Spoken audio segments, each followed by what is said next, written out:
रिश्तों में थोड़ी दिक्कत आ सकती है मेष राशि वाले को, लेकिन यहाँ पर गुरु का वक्रीय होना और अतिचारी रूप आपके जीवन में सुख सुविधाएं तो बढ़ाएगा और कैसे आपके रिश्तों को भी संभालेगा ये हम यहाँ पर देखेंगे। देखिए, मेष राशि की हम यहाँ बात कर रहे हैं साप्ताहिक राशिफल की 17 नवंबर से लेकर 23 नवंबर तक। यहाँ अगर ग्रहों की स्थिति देखें तो गुरु वक्रीय चल रहे हैं, 11 नवंबर को हुए हैं। पंचम में आपके केतु हैं और सूर्य, मंगल और बुध की जो स्थिति है ये आपके अष्टम में विराजमान है। तो यहाँ पर थोड़े से डोमिनेटिंग नेचर को अवॉइड करना होगा और रिश्तों को संभालना होगा। सबसे पहले यहाँ बात करेंगे हम आपके स्वास्थ्य की, और जब भी वीकली राशिफल की बात करते हैं तो स्वास्थ्य के साथ साथ लव लाइफ के साथ साथ चंद्रमा की स्थिति भी बहुत ज्यादा इंपॉर्टेंट है। चंद्रमा यहाँ रहेंगे सबसे पहले पूरे ही, अगर हम वीक की बात करें तो तुला में, वृश्चिक में और धनु में, और कुछ समय के लिए जब ये वीक स्टार्ट होगा तो कन्या में भी रहेंगे। लेकिन यहाँ पर 20, 21, 22 को चंद्रमा की स्थिति आपके अष्टम में रहेगी, और जब भी चंद्रमा अष्टम में होते हैं तो कहीं ना कहीं वीक हो जाते हैं, कमजोर हो जाते हैं और निर्णय शक्ति को कमजोर करेंगे। तो यहाँ पर अगर देखा जाए, सबसे पहले हम स्वास्थ्य की बात करें तो देखिए स्वास्थ्य आपका ठीक रहेगा, लेकिन चंद्रमा जब 20, 21, 22 को अष्टम में रहेंगे सूर्य, मंगल और बुध के साथ, तो यहाँ आपकी इम्यूनिटी वीक हो सकती है। तो 20, 21, 22 तारीख को आप थोड़ा सा ध्यान रख के चलें और अपनी हेल्थ का ध्यान रखें और ड्राइविंग में भी बहुत ज्यादा ध्यान रखें, ये जरूरी है। इसके साथ अगर हम यहाँ पर देखते हैं, शनि की 7.5 भी आपकी चल रही है और यहाँ पर शनि भी वक्रीय है। आगे जरूर मार्गी होंगे, लेकिन शनि का वक्रीय होना आपके स्वास्थ्य के लिए उतना अच्छा 20, 21, 22 तारीख को जब चंद्रमा भी कमजोर होंगे तो वहां पर थोड़ा सा मानसिक तनाव और ओवर थिंकिंग आपको दे सकते हैं। तो इन डेट्स पर आपको ध्यान रखना है और जुड़े रहना है हमारे साथ रेमेडीज के लिए कि क्या रेमेडी आपको फॉलो करनी है। इसके साथ यहाँ बात करें हम आपकी लव लाइफ की, तो देखिए जो लव लाइफ के आपके लॉर्ड हैं वो भी 16 को ही बदल चुके हैं। सूर्य आपके लव लाइफ के लॉर्ड बनते हैं, पंचम से लव लाइफ को देखा जाता है, और यहाँ से सूर्य पहुंच गए हैं अष्टम में। जब भी त्रिकोण के स्वामी, केंद्र के स्वामी 6ठे, 8वें, 12वें में आ जाते हैं तो शुभ परिणाम नहीं देते। तो इस वीक में मेष राशि, मेष लगन वालों को अपनी लव लाइफ को बहुत ज्यादा ध्यान रखना होगा, आर्ग्यूमेंट्स को अवॉइड करना होगा और किसी भी तरीके की बहसबाजी में बिल्कुल नहीं जाना है। और स्पेशली 21-22 तारीख को तो आप अपनी लव लाइफ का बहुत बहुत ध्यान रखें, वरना ब्रेकअप तक की सिचुएशन आ सकती है। वैवाहिक जीवन की अगर हम बात करें तो चंद्रमा जब ये वीक स्टार्ट हो रहा है तो सप्तम में ही है, शुक्र विराजमान है। तो यहाँ पर मेष राशि वालों के लिए पूरा ही वीक यहाँ आपके वैवाहिक जीवन के लिए अच्छा नजर आ रहा है। रोमांटिक रहेंगे, घूमने फिरने जाएंगे और आपका तालमेल यहाँ पर बैठा हुआ नजर आ रहा है अपने स्पाउस के साथ।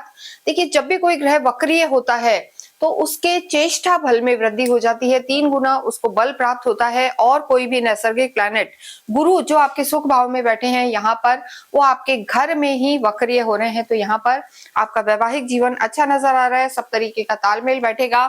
लेकिन सूर्य का और मंगल का, आपके लग्नेश का, राशि स्वामी का अष्टम में जाना थोड़ा सा एडिमेंसी आपको दे सकता है, यानी यहाँ पर ईगो क्लैशेस कभी कभी हो सकते हैं। तो 20 और 21 तारीख को आप अपने वैवाहिक जीवन का भी ध्यान रखें, अन्यथा पूरा ही वीक यहाँ पर आपको अच्छा फल देने वाला है।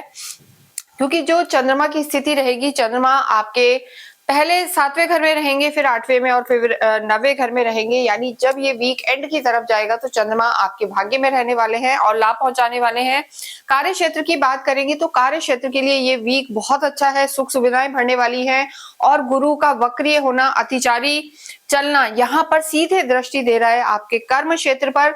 तो यहाँ पर कार्य के नए रास्ते खुलेंगे, और चाहे आपका वर्क प्लेस हो या पर्सनल लाइफ हो, यहाँ पर अगर आप किसी भी रूप में कंसल्टेंसी के काम में है, टीचिंग से रिलेटेड कार्य है या फिर सरकारी काम है, तो भी यहाँ पर मेष राशि, मेष लगन को लाभ होने के आसार हैं।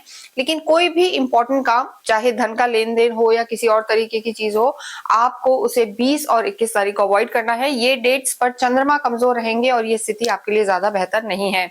इसके साथ ही अगर हम देखें आपकी विद्या की बात करें तो विद्या से रिलेटेड थोड़ा सा मन का उच्चाटन रह सकता है, डिस्ट्रैक्शन यहाँ पर नजर आ रहा है, क्योंकि पंचम भाव से ही एकेडमिक्स को देखा जाता है और यहाँ के लॉर्ड आपके सूर्य हैं, और सूर्य का अष्टम में जाना थोड़ा सा आपकी बुद्धि को भ्रमित कर सकता है, डिस्ट्रैक्शन ला सकता है। बुध आदित्य योग जरूर है, लेकिन यहाँ पर वक्रीय ग्रहों के कारण हम कहेंगे विद्या में थोड़ा सा डिस्टर्बेंस नजर आ रहा है। किसी भी रूप में अगर आप उच्च शिक्षा की तैयारी कर रहे हैं तो ये समय आपके लिए ज्यादा अच्छा नहीं है।